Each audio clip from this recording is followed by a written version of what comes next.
50 वर आला, बरोबर आहे. हे 0 वर आला. आता हे 0 वर आल्यानंतर हे आपण सुरू केला, बरोबर. हे एमसीबी नाही बंद करायची. कोण केलं बंद? एमसीबी बंद. एमसीबी ला हात नाही लावायचा. हे बटन आहे दोन, हे दोन बटन बंद करायची.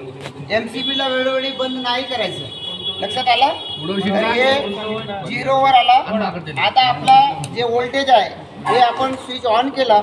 याला पॅरलल मध्ये आपण व्होल्टेज जे मोजतो हे 229 40 आला. किती आला? 240 व्होल्ट आला इथे. किती आला? 240. आता हे बंद झालं पूर्ण सर्किट. आता ह्या तारेला आपण जोडून टाकू. काय करू? आपण जोडून टाकू, बरोबर आहे.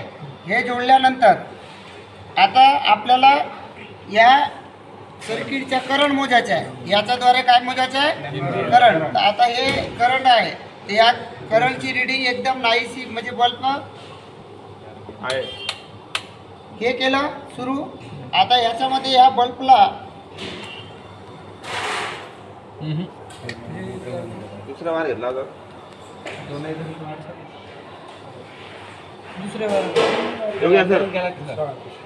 याच्यामुळे आपल्याला ते रिडिंग नाही दाखवत, कारण की तो एकदम म्हणजे 1 एम्पियर नाही कमी देते. म्हणून याचं जे आहे हे जास्त लोडवर करंट मोजायचं आहे. हे छोटे मोठे बल्बचं हे रेजिस्टन्स. तर हे अशा वेळेस आपल्याला ते जे आहे हे आपल्याला याच्याद्वारे आपल्याला करंट मोजता येते.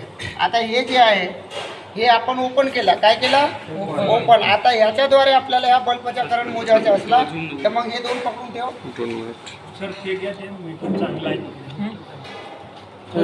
हे नवीन आलं. नवीन तू आलं का? पण ते सिरीज कनेक्शन हां, हे जे